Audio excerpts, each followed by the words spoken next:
नमस्कार दोस्तों, मेरा नाम है विमल सिंह। बालाजी स्टडी अड्डा में आपका स्वागत है।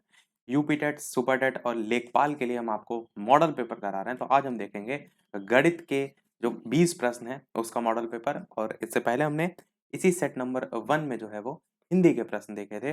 स्टार्टिंग के अगर आपने नहीं 25 प्रश्न देखे हो, साइड में बटन में पिछला वाला वीडियो आपको मिल जाएगा। तो चलिए शुरू करते हैं आज के हमारे प्रश्न। सबसे पहला प्रश्न है कि एक अध्यापक अपने जो विद्यार्थी हैं उनको एक बराबर संख्या में पंक्तियों और स्तंभ यानी कि कॉलम में जो है वो रखना चाहता है। यदि विद्यार्थियों की कुल संख्या 1369 है तो अंतिम पंक्ति में कितने विद्यार्थी होंगे।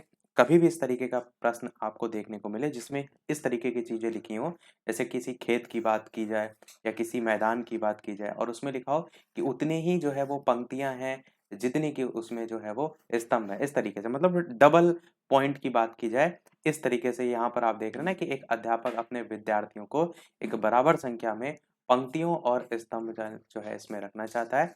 तो यदि विद्यार्थियों की कुल संख्या इतनी है तो अंतिम पंक्ति में कितने विद्यार्थी होंगे। तो इस तरीके के प्रश्नों को करने के लिए आपको जो भी वैल्यू दे रखी है इसका आपको निकालना होता है वर्गमूल। यानी कि आप 1369 जो है इसका वर्गमूल निकाल लेंगे। और ये किसका होता है? 30 का देखिए 900 होता है, 3 3 9। 40 का जो है 4 4 16 आपका 400 होता है, 400 नहीं 1600 होता है। अब यहाँ पर देखिए तो ऑप्शन में आपको 37 देखने को मिल रहा है, 33 देखने को मिल रहा है, 63 और 47। अब जब आपने ये देख लिया कि 47 का ज़्यादा हो रहा है और 63 का भी ज़्यादा हो जाएगा क्योंकि आपका जो मान है वो 30 से लेकर 40 के बीच में आएगा। देखिए ज़रूरी नहीं कि आप ये तुरंत निकालना शुरू कर दें, आप इस चीज़ को भी देख सकते हैं। तो 63 ऑप्शन कट जाएगा, 47 ऑप्शन कट जाएगा, 37 और 33 में कोई आंसर होगा। अगर आप ये देख रहे हैं 30 का 900 हो रहा है, तो क्या मात्र 3 संख्या बढ़ने से आप 1369 तक पहुँच जाएँगे? नहीं, ये भी नहीं होगा। 37 ही आपका आंसर होगा। आप चाहें तो आप इसे निकाल कर भी देख सकते हैं। तो 37 जो है ये आपका जो है वो आंसर हो जाएगा इसका वर्गमूल। इस तरीके के प्रश्न मैंने पहले डीएलएड के लेवल पे भी आपको कराए हैं जिसमें पार्क पर आधारित क्वेश्चन आता था। उसमें क्यारियां दे रखी होती हैं, उसमें बोला जाता है कि उतने ही पंक्ति में जो है वो क्यारियां हैं जितने की फूल हैं। इस तरीके के क्वेश्चन तो वहां पर भी आपको क्या करना होता है? वर्गमूल निकालना होता है। वर्गमूल निकालने का रीजन क्या होता है? कहने का मतलब यह है कि अगर आप इसमें आंसर क्या निकल कर आया 37, तो इसमें जो आपके बनेंगे यानी कि जो कुल पंक्तियां और जो स्तंभ बनेंगे वो 37 बनेंगे क्योंकि बराबर संख्या की बात की गई ना, तो आपके 37 इस तरीके से होंगे। तो ये चीज दोनों में बराबर के लिए ही हम इसका जो है वर्गमूल निकालते हैं। अगले प्रश्न की तरफ बढ़ते हैं कि यदि x बटे वाई बराबर 4/5 तो 4/7 प्लस 2y माइनस एक्स बटे 2y प्लस एक्स का मान क्या होगा। अब x और y की वैल्यू दे रखी है और आप क्या कर सकते हैं, चाहें तो इस x और y की वैल्यू यहाँ पर रख दें और वहां से आप मान निकाल लें। या तो आप ऐसा भी कर सकते हैं कि अंदर जो है कॉमन ले लें ऐसा जिससे x बटे वाई बन जाए और वहां पर भी वैल्यू आप रख के निकाल सकते हैं। तो आसान तरीका ये है कि हम x और y की वैल्यू रख देते हैं। तो 4/7 प्लस 2 y की वैल्यू कितनी है? तो y की वैल्यू आपको 5 दे रखी है, तो उसकी जगह 5 रखेंगे। तो इस तरीके से और x की वैल्यू 4 दे रखी है, उसकी जगह 4 रखेंगे। बटे में आपका 2 गुणे y की वैल्यू 5 है तो फिर से रख देंगे और माइनस की जगह यहाँ पर प्लस है तो प्लस रखेंगे, x की वैल्यू 4 है तो ऐसे रख देंगे। अब आप इसे सॉल्व करेंगे तो 4/7 को जो है वो ऐसे ही रहने दीजिए, प्लस 5 दूनी करेंगे गुणा तो यहाँ पर आपका 10 आएगा और उसके बाद जो है आप यहाँ पर भी गुणा करेंगे 5 दूनी तो यहाँ पर भी आपका 10 आएगा। अब 10 में से अगर 4 आप घटाएँगे तो आपका बचेगा 6, 10 में 4 अगर जोड़ेंगे तो आपका आएगा 14, 7 और 14 का आप एलसीएम लेंगे तो बटे में आपका आएगा 14। 7 को कितनी बार में आप 14 में ले जाएँगे तो 2 बार में जाएगा और 2 को ऊपर 4 से गुणा करेंगे तो आपका 8 आएगा, प्लस 14 एक अन्नम 14 होता है और 1 को ऊपर 6 से गुणा करेंगे तो 6 आएगा। 8 में 6 जोड़ेंगे तो आपका 14 आएगा और बटे में भी आपका जो है वो 14 ही आएगा और 14 को 14 से अगर आप काट देंगे तो आपका आंसर 1 यहाँ पर प्राप्त हो जाएगा जो कि आपको सी वाले ऑप्शन में दे रखा है। यही आपका बिल्कुल सही हो जाएगा। ये आपका एक तरीका हो गया। एक और तरीका मैंने आपको बताया था कि आप क्या कर सकते हैं, जो 4/7 प्लस 2y माइनस एक्स लिखा हुआ है, इस 2y माइनस एक्स में से आप चाहें तो y कॉमन भी ले सकते हैं। थोड़ा-सा वो वहाँ से प्रश्न आपका आपको देखने में कठिन लग सकता है, पर वो भी एक तरीका होगा। कैसे? कहने का मतलब ये है अगर 2y माइनस एक्स जो है, इसमें से हम कॉमन क्या ले लें? y कॉमन ले लें। y अगर आपने बाहर निकाल लिया तो अंदर यहाँ पर 2 बचेगा। x के साथ तो y है नहीं, इसलिए ये x के बटे में भी आपका y जो है वो चला जाएगा। इस तरीके से xy के फॉर्म में आप इसको बना सकते हैं। ऐसा इसलिए ताकि आप x अपॉन y की वैल्यू यहाँ पर रख सकें। ऐसे करना नहीं है आपको, क्योंकि क्यों आप सिंपल से प्रश्न को इतना कठिन बनाएँगे? ये केवल आपकी एक समझ को विकसित करने के लिए है कि कई बार आप नहीं वहाँ पर वैल्यू डायरेक्ट पुट कर सकते हैं x और y की, तो आपको कैसे क्रिएट करनी होती है। चलिए बढ़ते हैं अगले प्रश्न की तरफ। अगला है किसी समांतर श्रेणी यानी कि अरिथमेटिक जो प्रोग्रेशन है उसका पहला पद आपको 22 दे रखा है और अंतिम पद जो है वो आपका माइनस का 11 दे रखा है। और यदि योगफल भी आपको प्रश्न में 66 दे रखा है, तो अनुक्रम में पदों की संख्या इनमें से क्या होगी? ये यहाँ पर पूछा गया है। तो पदों की संख्या जो है आपकी जब n होती है और सारवांतर आपको d दे रखा होता है, तो उस स्थिति में आप जो फॉर्मूला लगाते हैं समांतर श्रेणी का, वो लगाते हैं a plus n minus 1 into D. और इसका जो मान है, तो ये जो सूत्र होता है ये होता है nवें पद के मान के लिए, और nवां पद यहाँ पर अंतिम पद -11 दे रखा है, तो इसका मान आप -11 के बराबर में रख सकते हैं।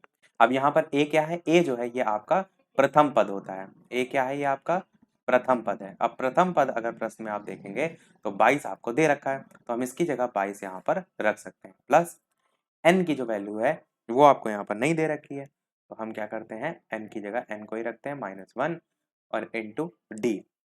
तो डी आपका होता है सारवांतर जो कि यहाँ पर नहीं दे रखा है, तो डी की जगह हम डी ही जो है वो रख देते हैं बराबर -11।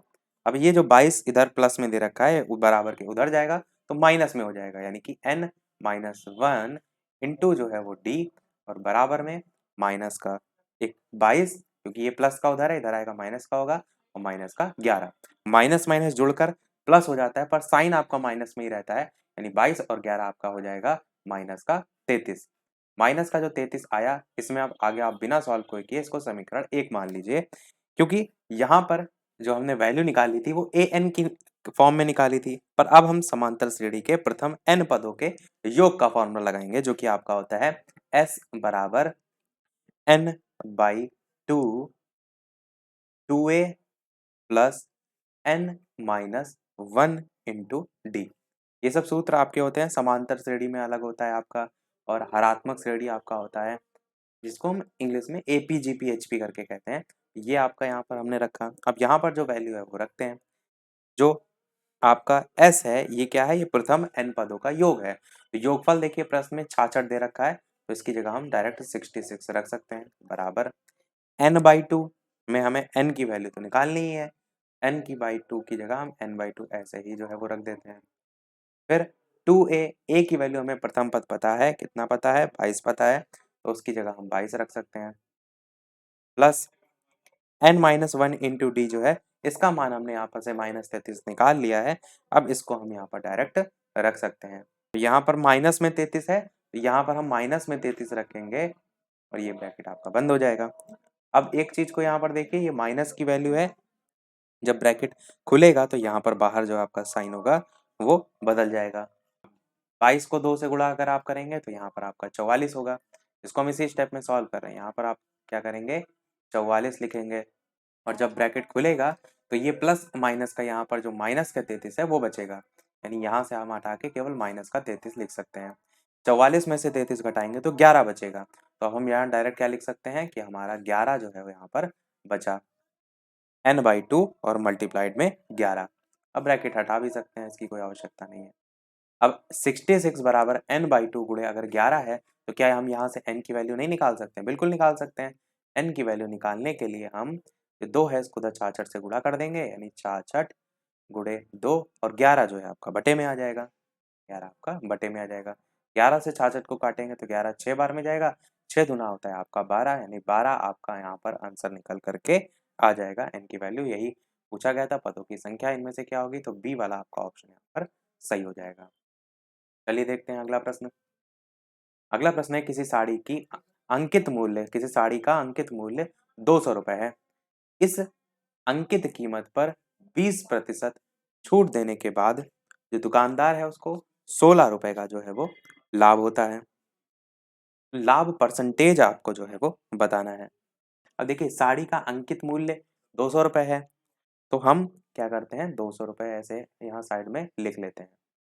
अब प्रश्न में कह रहा है इस अंकित कीमत पर 20% छूट दी जा रही है।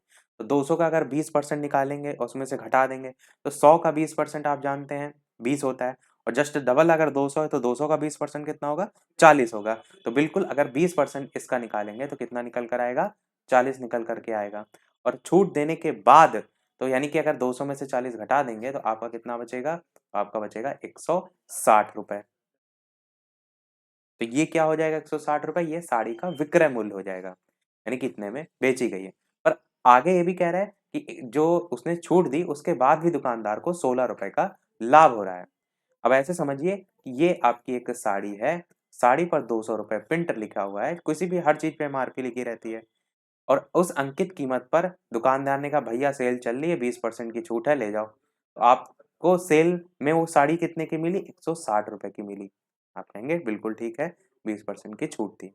पर उसके बाद भी यानी आपको उसने छूट दुकानदार ने दी तो ऐसा थोड़ी नहीं वो फायदा नहीं कमाएगा।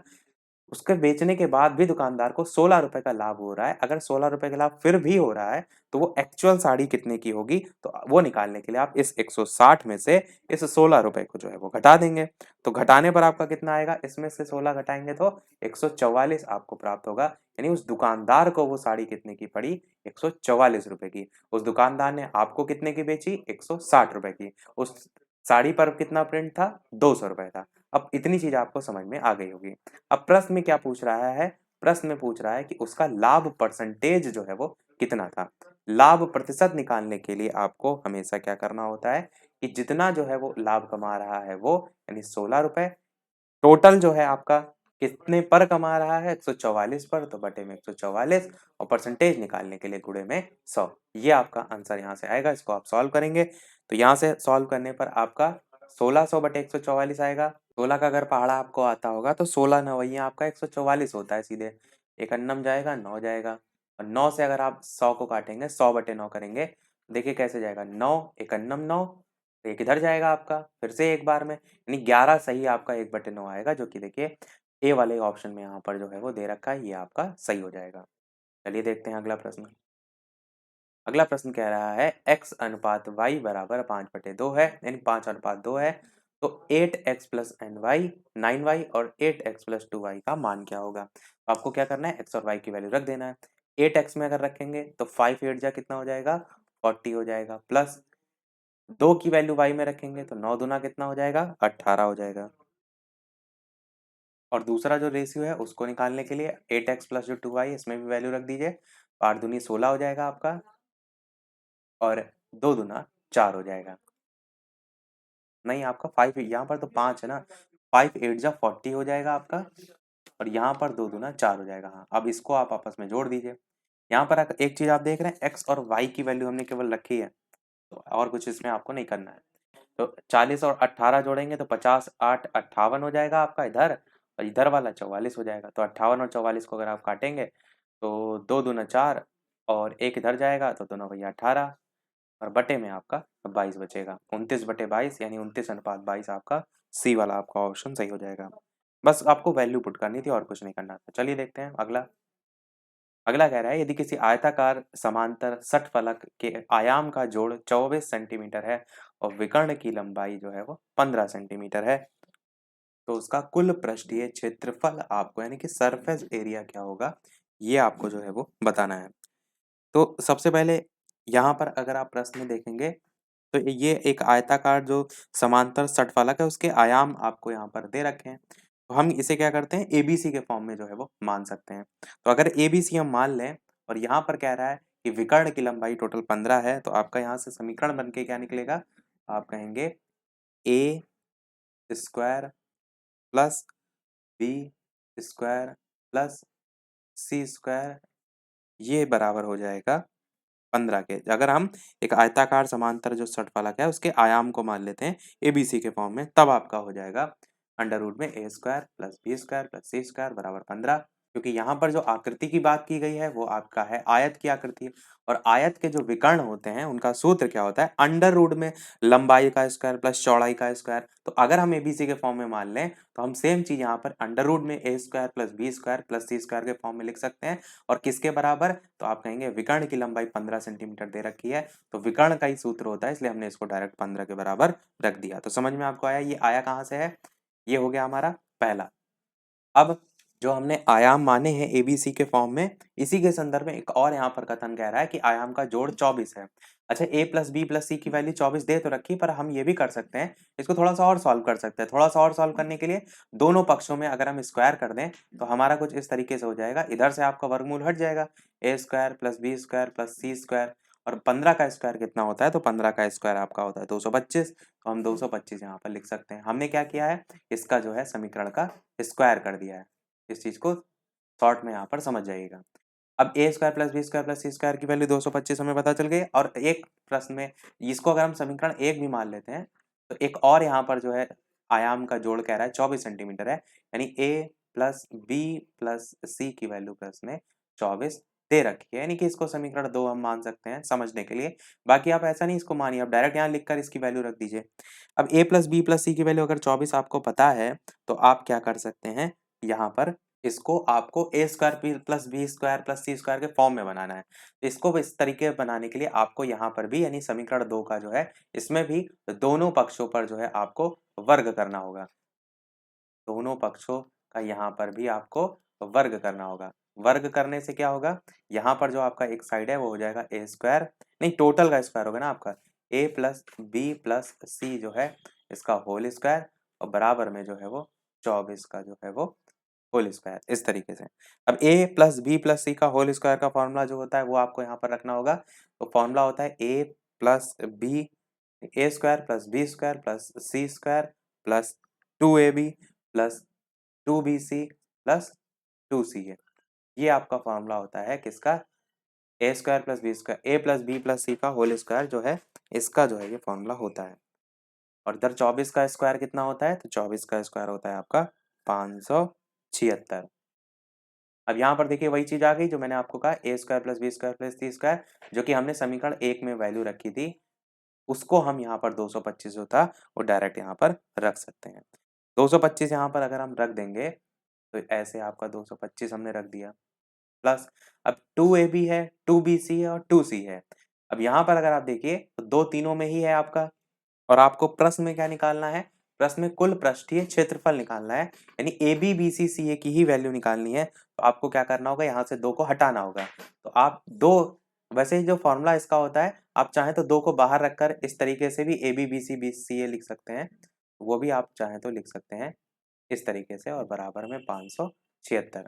अभी 225 इधर प्लस में, उधर जाएगा तो माइनस में हो जाएगा, यानी उधर जाकर आपका ये घट जाएगा माइनस आपका 225। थोड़ा सा यहाँ जगह नहीं है, इसको हम थोड़ा छोटा लिख देते हैं 225। अब 576 में से 225 आप घटाएंगे तो कितना बचेगा आपका, ये बचेगा 200 नहीं 351 यहाँ से निकल करके आएगा, ऊपर लिख देते हैं 351 सेंटीमीटर स्क्वायर। ये आपका जो है यहाँ से पृष्ठीय क्षेत्रफल जो है वो निकल करके आ जाएगा।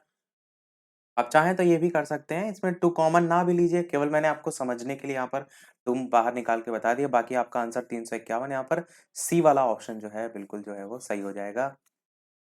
चलिए देखते हैं हमारा अगला प्रश्न। अगला प्रश्न है, समषट्भुज का क्षेत्रफल क्या होगा जिसकी एक भुजा जो है वो ए है। जिस तरीके से 4 ऑप्शन है, बताइए इनमें से कौन सा सही होगा। आंसर की बात करते हैं तो आपका सी वाला यहाँ पर 9/2√3 ए स्क्वायर वर्ग इकाई जो है आपका सही होगा। और यहाँ पर अगर आपका सूत्र आपको पता होना चाहिए क्या होता है षट्भुज का क्षेत्रफल का, तो आपका सूत्र होता है ए बराबर 3√3/2 और एस स्क्वायर, जो एस है वो यहाँ पर क्या होगी, वो आपकी समषट्भुज की भुजा की लंबाई होगी। अब यहाँ पर जैसे कह रहा है एक भुजा जो है वो ए है, यानी इस ए का मान आप यहाँ पर रखेंगे। ए का मान यहाँ पर रखने पर क्या हो जाएगा, आपका ए स्क्वायर हो जाएगा, जो कि आप यहाँ देख रहे हैं कि ए स्क्वायर के फॉर्म में चारों ही ऑप्शन में दे रखा है। अब आपको ये देखना है कि बटे में क्या है, 2√3 है, 2√3 है, 4 है और √2 है। यानी आप बीच बटे में √3 बनाने के लिए क्या कर सकते हैं, ऊपर-नीचे दोनों साइड √3 से मल्टीप्लाई कर सकते हैं। अगर आप बटे में भी जो है वो √3 से गुणा करें और ऊपर भी करें, इस तरीके से आप कर सकते हैं और a स्क्वायर तो आपका रहेगा ही रहेगा। अब √3 को अगर 2 से गुणा करेंगे तो 2√3 हो जाएगा आपका। और आपका √3 को √3 से गुणा करेंगे तो आपका 3 होता है और 3 को 3 से गुणा करेंगे तो 9 होगा। समझिए इस चीज़ को, √3 को √3 से गुणा करेंगे तो क्या आएगा आपका 3 आएगा और 3 को 3 से गुणा करेंगे तो आपका 9 आएगा। तो 9/2√3 और a स्क्वायर ये इस तरीके से आएगा और ये आपका सी वाला ऑप्शन दे रखा है, ये आपका सही हो जाएगा। चलिए देखते हैं हमारा अगला प्रश्न। वीडियो पसंद आए, चीज़ें समझ आएँ तो लाइक और शेयर ज़रूर करते रहिएगा। इसी प्रकार बेहतरीन से बेहतरीन प्रश्नों की प्रैक्टिस हम करते रहें। इस वीडियो को लाइक जितने भी लोग देख रहे हैं, ज़रूर कर दीजिएगा। प्रश्न अगला है कि एक व्यक्ति ने अपनी घड़ी 5% हानि पर बेची। यदि वह 56.25 अधिक में बेचता, तो उसे 10% का लाभ होता। तो घड़ी की लागत कीमत जो है वो क्या है? इस तरीके के प्रश्न आपको मैंने कराए भी हैं, तो इस तरीके के प्रश्नों को आप बिना कोई फ़ॉर्मूला के डायरेक्ट 100 मान के कर सकते हैं। प्रश्न कह रहा है एक व्यक्ति ने अपनी घड़ी 5% हानि पर बेची, तो अगर टोटल हम 100 मान लें, तो 5% हानि का मतलब 95% आप कह सकते हैं कि हानि पर बेची। 95% में ये वैल्यू होगी, इस चीज़ को ध्यान रखिए। कह रहा है यदि वो ₹56.25 अधिक में बेचता, यानी 95% पर तो बेची, पर अगर वो ₹56.25 अधिक में बेचता, तो उसे 10% का लाभ भी होता। तो इसकी जो वैल्यू है वो कितने के बराबर हो जाएगी? 110% के बराबर हो जाएगी। 110% के बराबर हो जाएगी। इस चीज़ को एक बार फिर से समझ लीजिए। प्रश्न में कह रहा है एक व्यक्ति ने अपनी घड़ी 5% हानि पर बेची, यानी 95% पर बेची, 100% टोटल अगर आप मानेंगे, और कह रहा है इतने पर बेची, पर अगर वो इसी में ही ₹56 और अधिक जोड़ देता, इसीलिए हमने क्या किया है, इसी में जोड़ा है। यानी यदि वो ₹56.25 अधिक में बेचता, तो उसे 10% का लाभ होता, तो वो 110% के बराबर हो जाता। अब परसेंटेज को एक साइड कर लेंगे, 95% उधर जाएगा, माइनस में आ जाएगा, तो हम इसे क्या कर सकते हैं, उधर जाके माइनस में ले आएँगे तो 95% आ जाएगा। अब 110 में से 95% घटाएँगे तो आपका 15% आ जाएगा। तो 15% की वैल्यू अगर 56.25 है, तो क्या आप 100% की वैल्यू नहीं निकाल सकते हैं? 1% की वैल्यू निकालेंगे तो 56.25 बटे में आपका 15 आएगा और 100% की अगर वैल्यू आप निकालेंगे, तो आपका इसी में ही 100 जो है वो मल्टीप्लाइड हो जाएगा। अब आप इसे सॉल्व करेंगे, सॉल्व करने के बाद आपका जो आंसर है वो आपका आ जाएगा 375, यानी सी वाला आपका ऑप्शन यहाँ से निकल कर के आ जाएगा। सी वाला आंसर आपका हो जाएगा। अगला देखते हैं। अगला कह रहा है 1000 का 25% का 1% का 1% क्या होगा? तो आपको कुछ इसमें करना नहीं है, 1000 लिखिए, इसका 25% यानी गुणे 25/100 और फिर उसका 1% यानी गुणे 1/100 और फिर उसका 1% यानी गुणे 1/100, इस तरीके से। अब इसका मान आपको निकालना है। आपको इसको सॉल्व कर लेना है, 0 से ये दोनों 0 कट जाएँगे, एक और 0 से ये वाला भी 0 कट जाएगा। 25 से अगर काटेंगे तो 25 चौके 100 होता है और नीचे क्या बचा? 1/40 बचा। तो 1/40 का मतलब क्या होता है? 0.025। पहला वाला आपका ऑप्शन यहाँ पर जो है वो सही हो जाएगा। और जिनको ये नहीं समझ में आया कि 1/40 0.025 कैसे हो गया, वो भी समझ लें। 1/40 का मतलब है जब भाग करते हैं तो नीचे वाली जो वैल्यू दे रखी होती है वो भाग में बाहर रखते हैं और जो ऊपर वैल्यू दे रखी है उसको हम अंदर रखते हैं। अब 40 को अगर 1 से आप भाग देंगे तो क्या भाग होगा? नहीं। तो हम लगाएँगे दशमलव, दशमलव लगा के हम 1 ज़ीरो बढ़ा सकते हैं। अब यहाँ पर देखिए अभी भी नहीं जा रहा है, तो अब अगला ज़ीरो लगाने के लिए 1 ज़ीरो आपको ऊपर लगाना पड़ेगा, फिर आप 1 ज़ीरो अंदर और लगा सकते हैं। अब 40 से 2 बार में आपका 80 आएगा, यहाँ पर आपका बचेगा 20। अब 20 बचा, अभी देखिए आप और सॉल्व कर सकते हैं, यानी अब आप क्या करेंगे, 1 ज़ीरो लगा सकते हैं और कितनी बार में? तो 4 5 जा 20 होता है, तो आपका 200 यहाँ से आ जाएगा, 200 से 200 कट जाएगा, 0.25 आपका यहाँ से निकल के आ जाएगा, यही हमने यहाँ पर लिखा था। चलिए देखते हैं हमारा अगला प्रश्न। अगला प्रश्न है, किसी कारखाने में सभी जो श्रमिक हैं उनका औसत वेतन 8,000 रुपए था। 7 जो तकनीशियन थे उनका औसत वेतन 12,000 रुपए था और बाकी जो थे उनका औसत वेतन 6,000 रुपए था। तो कारखाने में कुल कितने श्रमिक थे, ये आपसे पूछा गया है। एवरेज का एक ना एक क्वेश्चन आपको सभी पेपर में देखने को मिलता है। सरल सा टॉपिक होता है, आप ज़्यादा से ज़्यादा प्रैक्टिस करेंगे तो यहाँ से जो भी क्वेश्चन आते हैं आपके एकदम सही होंगे। और जो भी मैं यहाँ क्वेश्चन करा रहा हूँ, कोशिश ये ज़रूर किया करिए कि खुद से करने का प्रयास करिए। मतलब आप यहाँ पर देख रहे हैं आँखों से, चीज़ें समझ में आपको बिल्कुल आएँगी। और जब तक आप तक खुद से नहीं करते हैं, तब तक चीज़ें नहीं आती हैं। भले एक बार आप देख चुके हों, फिर कुछ समय बाद क्या करिए, 1-2 दिन बाद फिर से उस वीडियो को खोलिए और उसमें क्वेश्चन देखिए और खुद से करिए, तब आपकी अच्छी प्रैक्टिस होगी। तो इस प्रश्न को करते हैं। तो कारखाने में कुल कर्मचारियों की संख्या पूछी गई है, तो इसको हम मान लेते हैं एक्स। अब टोटल यहाँ पर देखिए कितना है, 7 तकनीशियन जो है उनका औसत वेतन 12,000 है, तो 7 गुणे 12,000 हम कर सकते हैं। एक्स को हम बाद में मान लेते हैं। 7 गुणे 12,000, 7 तकनीशियन जो उनका वेतन कितना है, 12,000 है।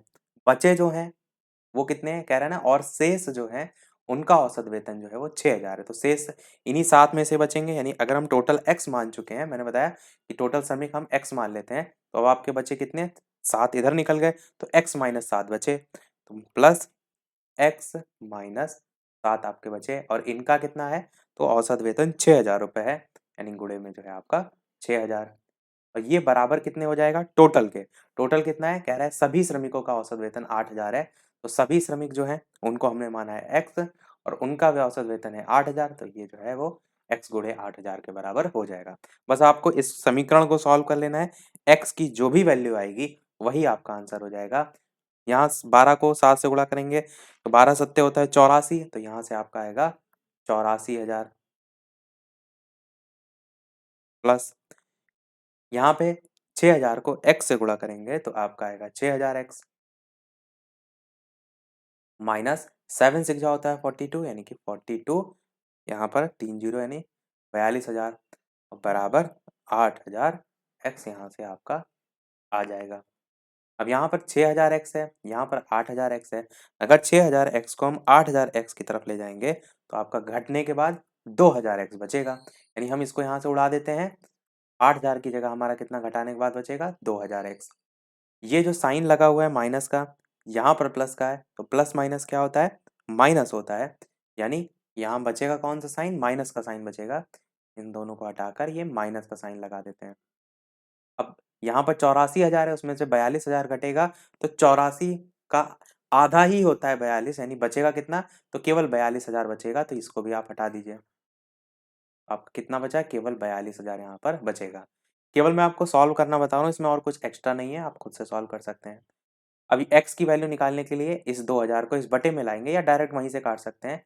इन 3 जीरो से इन 3 जीरो को आप उड़ा दीजिए, 2 से आप अगर काटेंगे इसे तो 42 का आधा 21 होता है, यानी x की वैल्यू 21 आपको प्राप्त हो जाएगी, जो कि बी वाले ऑप्शन में दे रखा है। बी वाला आंसर आपका यहाँ पर सही हो जाएगा। तो कारखाने में कुल श्रमिक कितने हैं, कुल 21 जो है वो श्रमिक हैं। अगला देखते हैं आपका प्रश्न, 5 सदस्यों के एक परिवार की औसत आयु 3 वर्ष पहले 17 वर्ष थी। परिवार में एक बच्चे का जन्म हुआ, किंतु परिवार की औसत आयु आज भी उतनी ही है, तो बच्चे की वर्तमान आयु क्या है। प्रश्न अगर आपको ये याद होगा तो ये पहले भी मैं आपको करा चुका हूँ। इसमें बच्चे की वर्तमान आयु जो पूछी गई है इसको आप एक्स मान लीजिए। इसको मैंने ऑप्शन से भी आपको पहले करके बताया, तो एक्स मान लेंगे। परिवार के सदस्यों की अगर वर्तमान आयु का टोटल आपको निकालना है तो कह रहा है 17 वर्ष, 17 वर्ष थी 3 वर्ष पहले, तो 17 गुणे कितने सदस्यों की, 5 सदस्यों की, गुणे 5 प्लस और 3 वर्ष पहले की भी निकालेंगे, तो 3 वर्ष पहले की और कितने सदस्यों की, 5, तो 3 गुणे 5, इतना आपको टोटल निकालना है। तो 17 पंचे कितना होता है, 85 होता है, प्लस 5 तिया 15 होता है, तो टोटल आपकी निकल कर आ जाएगी 100 वर्ष।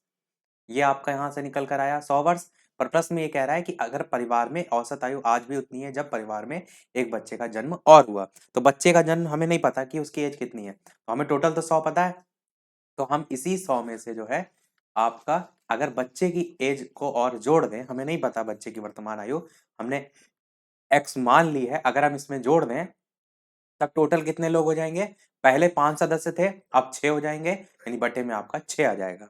और जब 6 आपका एवरेज निकालने के लिए हम डिवाइड कर रहे हैं तो एवरेज निकलेगा कितना? तो उन्होंने क्या कहा कि आज भी उतनी ही परिवार की औसत आयु है, यानी जो 17 पहले थी वही आज भी है, यानी बराबर आपका 17 ही रहेगा, उसमें कोई बदलाव नहीं होगा।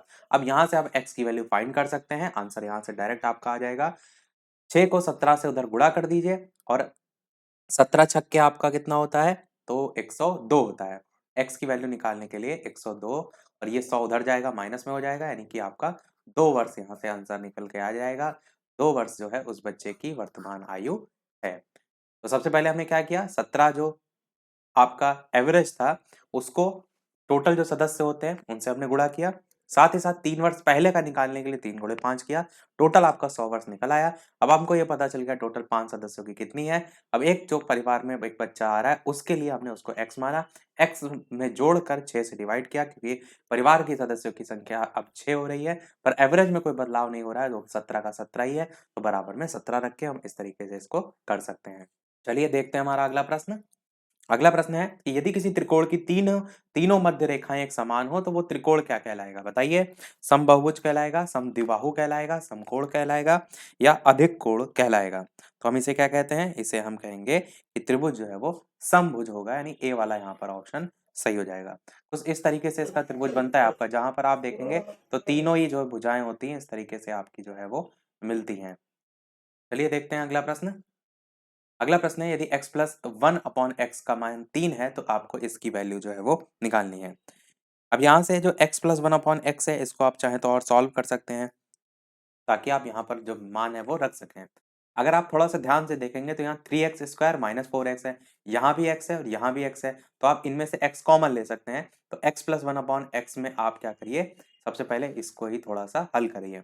x प्लस 1/x बराबर आपका 3 दे रखा है।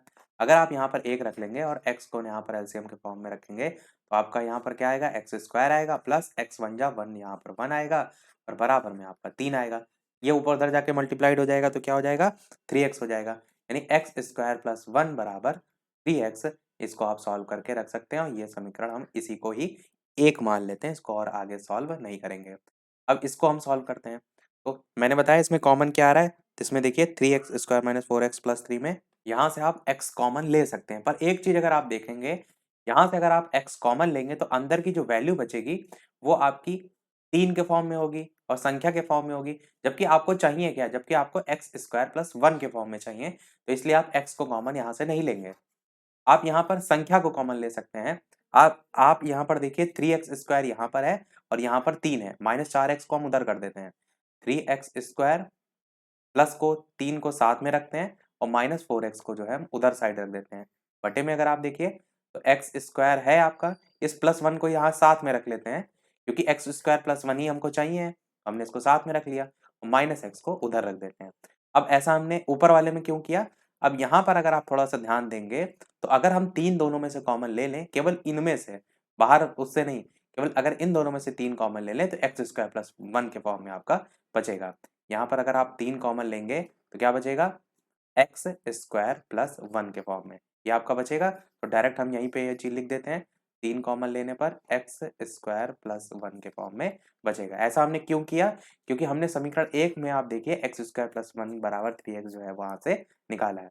अब अगर एक्स स्क्वायर प्लस 1 की 3x की वैल्यू यहाँ पर रख दें, यहाँ पर समीकरण का मान रखने पर यहाँ पर 3x आ जाएगा, यहाँ पर क्या आ जाएगा, यहाँ भी 3x आ जाएगा। अब 3 तिया कितना होता है, 9 होता है, तो 9x यहाँ पर आएगा, 9x माइनस 4x और यहाँ 3x माइनस एक्स। 9x में से 4x घटाएंगे तो आपका बचेगा 5x और बटे में 3x में से 1x घटाएंगे तो बचेगा 2x। यहाँ पर भी x है, यहाँ पर भी x है, कट जाएगा, बचा क्या, 5/2। 5/2 आपका सी वाला ऑप्शन में दे रखा है, यही आपका आंसर यहाँ से निकल करके आ जाएगा। तो बस आपको वैल्यू पुट करनी थी और कई बार क्या होता है आपको वैल्यू बनानी होती है, इसीलिए मैंने आपको बताया कैसे आपको पहचानना होगा। चलिए देखते हैं अगला। अगला कह रहे हैं एक वर्गाकार पार्क का क्षेत्रफल 25 वर्ग किलोमीटर है। एक वर्ग है और ये पार्क है। इसका क्षेत्रफल पूरा एरिया आपको दे रखा है। क्षेत्रफल वर्ग का क्या होता है, तो भुजा गुणे भुजा होता है, या कहते हैं भुजा स्क्वायर जो है ये होता है वर्ग का क्षेत्रफल। ये आपको दे रखा है 25। यहाँ से अगर भुजा निकालेंगे तो क्या निकल कर आएगी, तो आप कहेंगे 5 निकल करके आएगी, क्योंकि जब भुजा स्क्वायर है उधर जाएगा तो वो अंडर रूट में आ जाएगा, तो भुजा यहाँ से 5 निकल के आ गई। 3 किलोमीटर प्रति घंटा की गति से पार्क का एक पूरा चक्कर लगाने में कितना समय लगेगा?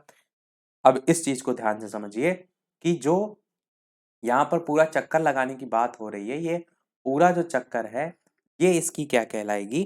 तो ये इसकी कहलाएगी परिधि। पार्क का पूरा चक्कर जो लगाने की बात हो रही है, वो उसकी क्या कहलाएगी? परिधि। और वो जो पूरा चक्कर लगा रहा है, ये इसकी क्या है? डिस्टेंस है। ये इसकी क्या हो जाएगी? दूरी। दूरी बराबर क्या होता है? चाल बराबर दूरी बटे समय होता है। बिल्कुल होता है। देखिए, लिख भी देते हैं ताकि आपको समझ में भी आता रहे। चाल बराबर दूरी बटे समय होता है आपका। अगर आप प्रश्न में देखिए तो आपने क्या यहाँ से निकाला? भुजा निकाली। भुजा से आप परिधि के भी फॉर्म में निकालेंगे, पर यहाँ पर देखिए, यहाँ पर क्या दे रखी है? गति दे रखी है, यानी कि क्या दे रखी है? चाल आपको दे रखी है। समय जो है आपका प्रश्न में आपको देखिए यहाँ पर निकालना है, और जो टोटल दूरी डिस्टेंस की बात है वो हम यहाँ से अभी निकालेंगे। तो आपको समझ में आया, इसमें भी हम सारी वैल्यू रखेंगे। पर यहाँ पर समझिए, मैंने बताया कि ये पूरा एक चक्कर लगाने में जितनी दूरी कवर करनी पड़ेगी वो क्या हो जाएगी? वो इसकी परिधि हो जाएगी। क्योंकि ये जो पूरा बाहरी वाला आवरण होता है, किसी भी आकृति में देखेंगे तो वो उसकी क्या होती है? परिधि होती है। वर्ग की जो परिधि है वो क्या होती है? 4 गुणे भुजा होती है। क्या होती है? 4 गुणे भुजा होती है। और भुजा की वैल्यू हमने 5 ऑलरेडी निकाल ली है, तो 4 गुणे 5 यहाँ से आएगा। 4 5 जा क्या होगा? 20 हो जाएगा। और 20 किलोमीटर जो है, यही आपकी डिस्टेंस बन जाएगी। ये चीज बस मैंने कहा ना कि आपको इतना सा समझना है, क्योंकि जो पूरा पार्क है उसमें ही वो 3 किलोमीटर प्रति घंटा की गति से पार्क का एक पूरा चक्कर लगा रहा है। तो वो जो पूरा चक्कर लगा रहा है वो उस पार्क या वर्गाकार आकृति की परिधि है, और वही जो चक्कर यहाँ पर लगा रहा है वो उतनी डिस्टेंस भी कवर कर रहा है, तो वो उतनी दूरी बन जाएगी। तो दूरी हमने यहाँ से 20 किलोमीटर निकाल ली। भुजा आपको यहाँ पर 5 थी, उसी के माध्यम से निकाली है। परंतु प्रश्न में अगर आप देखेंगे तो 3 किलोमीटर प्रति घंटा की चाल आपको दे रखी है। तो अगर इसकी जगह हम चाल की जगह 3 रख दें, दूरी जो आपने निकाली इसकी जगह हम 20 रख दें, तो क्या आप समय यहाँ से नहीं निकाल सकते हैं?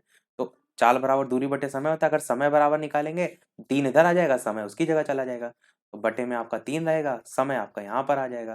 तो समय बराबर क्या आया आपका? 20 बटे 3 आया। अब प्रश्न में देखिए, यानी ऑप्शन में देखेंगे तो घंटा और मिनट में दे रखा है। तो 20 बटे 3 को अगर आप सॉल्व करेंगे तो कैसे करते हैं? 3 से डायरेक्ट डिवाइड करिए। 3 से 3 छंग 18 होता है। तो कितना बचा? 2 शेष बचा। तो 6 जो बार में आपका गया, ये 6 क्या है? ये घंटे हो जाएगा। तो 6 घंटे वाला देखिए केवल यही ऑप्शन है, बाकी आपको ऑप्शन कोई भी चेक करने की आवश्यकता नहीं, सी आपका सही हो जाएगा। पर अगर आपको आगे 6 घंटे वाले और भी ऑप्शन दे रखे हैं, तो कैसे करेंगे? जितना आपका शेष बचा, 2 शेष बचा, बटे में आपका 3 था, बटे में 3, और 60 से आप इसे गुणा कर दीजिए। तो 2 गुणे 60 बटे 3 करेंगे। अब 60 6 दूना 12 होता है, यानी 120 बटे 3 होगा, और 120 बटे 3 आपका कितना आएगा? 40 मिनट आएगा। तो ऐसे 6 घंटा 40 मिनट आपका निकल के आ जाएगा। सी वाला आपका ऑप्शन यहाँ पर सही हो जाएगा। चलिए देखते हैं अगला प्रश्न। और लाइव टाइमिंग वीडियो की दोपहर के 3 बजे की है, शाम के 8 बजे की है। लाइव आकर के वीडियो आप देख सकते हैं, प्रश्नों की प्रैक्टिस कर सकते हैं। इससे पहले के नहीं देखे हो तो आप प्लेलिस्ट में मिल जाएगा, ना मिले तो कमेंट करिएगा, मैं आपको लिंक जो है वो प्रोवाइड करा दूंगा। अगला प्रश्न आपका है, बढ़िया प्रश्न है कि एक वृत्ताकार भूखंड जो है, ऐसे मान लीजिए एक वृत्ताकार ये भूखंड है, इसके चारों ओर वृत्ताकार रास्ता है, इसके भी चारों ओर एक वृत्ताकार जो है वो रास्ता है, और इस पर की गई बाहरी जो फेसिंग यानी बाड़ लगाना, उसके अंदर की तरफ की गई फेसिंग से 33 मीटर अधिक है। भूखंड के चारों ओर रास्ते की चौड़ाई क्या होगी, ये आपको बताना है। तो आपको सबसे पहले क्या करना पड़ेगा, जो अंदर वाली एक त्रिज्या है और एक बाहर वाली जो त्रिज्या है, इनको अलग अलग मान के इनका डिफरेंस आपसे कह रहा है ना, तो आप क्या करिए, बाहरी भाग की त्रिज्या मान लीजिए कैपिटल आर के फॉर्म में, और अंदर वाली जो त्रिज्या है उसको स्मॉल आर के फॉर्म में। ये पूरी यहाँ तक होगी और ये वाली केवल यहाँ तक होगी। इतना आप समझ गए। अब प्रश्न यही कह रहा है ना, उसके अंदर की गई तरफ की फेसिंग से 33 मीटर अधिक है, यानी दोनों की जो परिधि है उसका डिफरेंस आपको दे रखा है, यानी 2 पाई, एक तो आपका कैपिटल वाला आर है तो कैपिटल आर, माइनस 2 पाई एक आपका स्मॉल आर है, बराबर कितना है? 33 है। इसको आपको केवल सॉल्व करना है, जो आएगा वही आपका आंसर होगा, बाकी प्रश्न में और कुछ नहीं है। 2 पाई यहाँ भी है, 2 पाई यहाँ भी है। अगर 2 पाई कॉमन ले लें तो आपका क्या बचेगा, capital R minus small R बराबर में 33। 2 पाई आप ऐसे रहने दीजिए, या आप इसको 22/7 के फॉर्म में खोल भी सकते हैं। अच्छा, इसको रखने से अच्छा है कि इसको एक तरफ कर लीजिए, capital R minus small R. प्रश्न में भूखंड के चारों ओर रास्ते की चौड़ाई पूछी गई है, यानी कि आपको इन्हीं दोनों का डिफरेंस ही पूछा गया है, तो आप इसको एक साइड रखिए।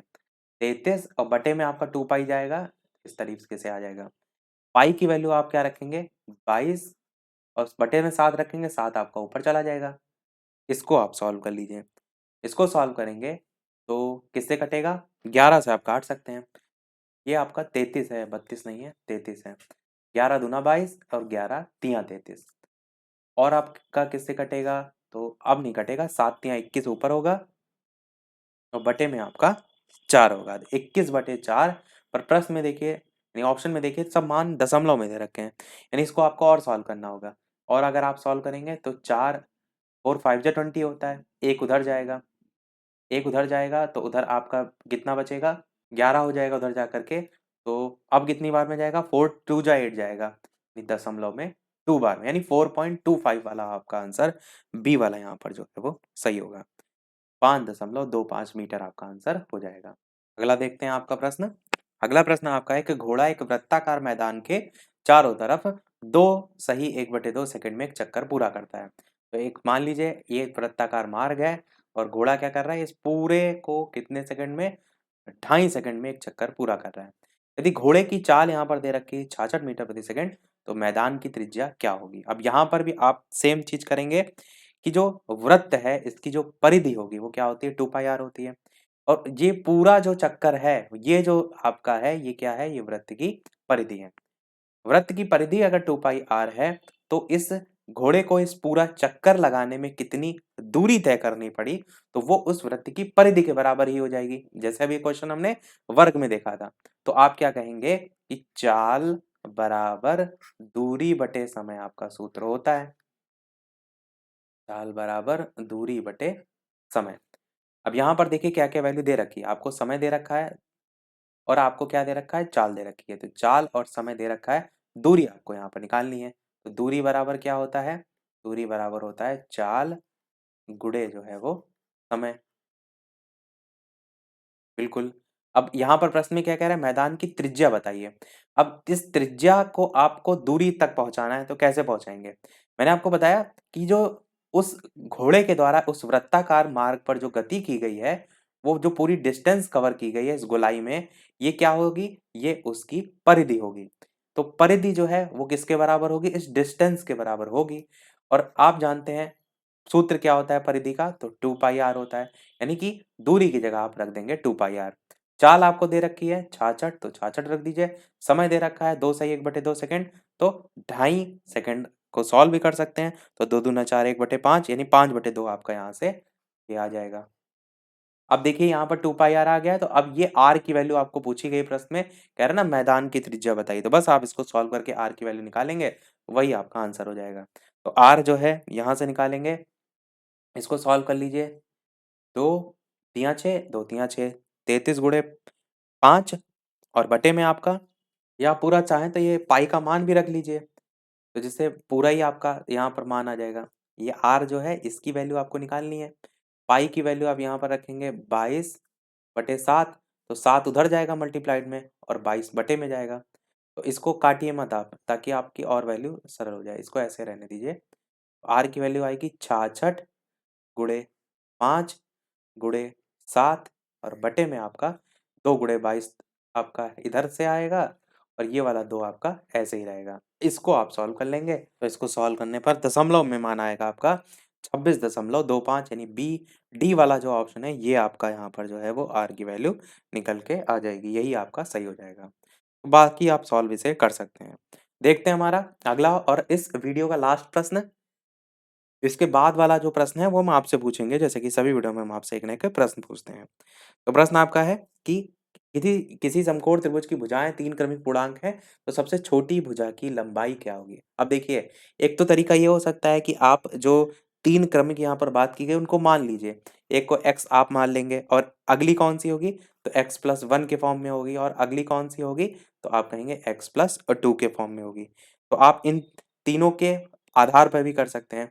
प्रश्न में कह रहा है समकोण त्रिभुज की भुजाएँ हैं, तो आपको इन्हें जोड़ना नहीं है, इनको आपको पाइथागोरस प्रमेय की तरह रखना है, यानी कर्ण का स्क्वायर प्लस लंब का स्क्वायर बराबर आधार का स्क्वायर। इस फॉर्म में आपको इसे रख के सॉल्व करना होगा और x की वैल्यू जो आएगी वो आपकी यहाँ से आंसर के फॉर्म में रखने के बाद x की भी जगह जो भी मान आएगा वो रखेंगे, तो इससे आप सारी वैल्यू निकाल सकते हैं। प्रश्न थोड़ा-सा लेंथी हो जाएगा, तो हम एक तरीका ये भी अपना सकते हैं, ऑप्शन से कैसे कर सकते हैं। सबसे छोटी भुजा की लंबाई पूछी गई है, तो मान लेते हैं अगर हम सबसे छोटी भुजा की लंबाई यहाँ पर 3 है या मान लेते हैं 2 है, कोई भी हम मान लेते हैं। तो आपको अगली 3 पता चल जाएँगी। अगर हमने 3 मान ली, तो अगली 3, 4, 5 ऐसे पता चल जाएँगी। अब आपको त्रिक नियम पता होगा कि यानी कि ट्रिग्नोमेट्री के त्रिक होते हैं, यानी कि अगर आप 3, 4, 5 के फॉर्म में ले रहे हैं, तो क्या 3 का स्क्वायर 9, 4 का स्क्वायर 16, ये आपका तीसरी वाली जो भुजा है, इसके योग के बराबर है, तो 9 + 16 आप जानते हैं सभी 25 के ही बराबर होता है, तो पाइथागोरस प्रमेय में 3 ही आपका फिट बैठेगा। 1 सेकंड में आप आंसर टिक करके आंसर आगे अगले प्रश्न पर बढ़ सकते हैं। अगर आप 2 को रख के देखेंगे तो 2, 3, 4 आप देखेंगे, 2 का स्क्वायर 4 होता है, 3 का 9 होता है और 4 का 16 होता है। यहाँ पर देखेंगे 9, 4 आपका 16 नहीं हो रहा है, तो आसानी से आप ऑप्शन काट सकते हैं। ऐसे 5, 6, 7 में नहीं होता है, ना 4, 5, 6 में होता है। कहने का मतलब है कि आपको कुछ नहीं करना है, यहाँ पर कह रहा था सबसे छोटी भुजा की लंबाई, तो हम सबसे छोटी को अगर 3 मान रहे हैं और प्रश्न में कह रहा है समकोण त्रिभुज की हैं और 3 क्रमिक हैं, तो अगली कौन-सी हो जाएँगी? अगर हमने 3 यहाँ से मान ली, तो अगली 4, 5 है, तो 3, 4, 5 पर हम पाइथागोरस देख लेते हैं, फिट बैठ रही है कि नहीं? अगर बैठ रही है, तो आपका आंसर हो जाएगा और फिट बैठ भी रही है, तो बस यही आपका हो जाएगा। हम क्यों इतना जो है वो लंबा इसको करेंगे। तो सभी प्रश्न हुए हमारे समाप्त। अब एक प्रश्न आपके लिए भी, जैसे कि सभी वीडियो में हम आपसे एक ना एक प्रश्न पूछते हैं और उस प्रश्न को देखने से पहले वीडियो अभी तक आपने लाइक ना किया हो, इतनी सारी आपके लिए मेहनत की जा रही है, तो एक लाइक तो आपका वीडियो पर बनता ही है। अगर कुछ भी आपने आज के इस वीडियो से सीखा है, वीडियो को लाइक और शेयर ज़रूर कर दीजिएगा। मुझे भी मोटिवेशन मिलता रहे आपके एक लाइक से। चलिए एक प्रश्न आपके लिए भी, सभी लोग सॉल्व कीजिएगा और वीडियो के मेन कमेंट में आंसर बताइएगा। जब तक आप खुद से नहीं करेंगे, तब तक मैथ आपको कभी भी नहीं आएगी। तो ज़रूर सभी लोग सॉल्व कीजिएगा। प्रश्न है, किसी वस्तु की अंकित कीमत उसकी लागत कीमत से दोगुनी है। यदि 15% लाभ प्राप्त करना हो तो कितने प्रतिशत छूट दी जानी चाहिए? ए ऑप्शन है 7.5, बी ऑप्शन है 20.5, सी ऑप्शन है 32.5 और डी ऑप्शन है 42.5। तो इन चारों में से कौन-सा सही होगा? अपना आंसर वीडियो के मेन कमेंट में टाइप करके बताइएगा। लाइव टाइमिंग 2 है, दोपहर के 3 बजे और शाम के 8 बजे।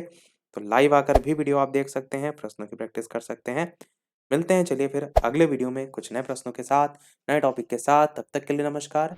जय हिंद।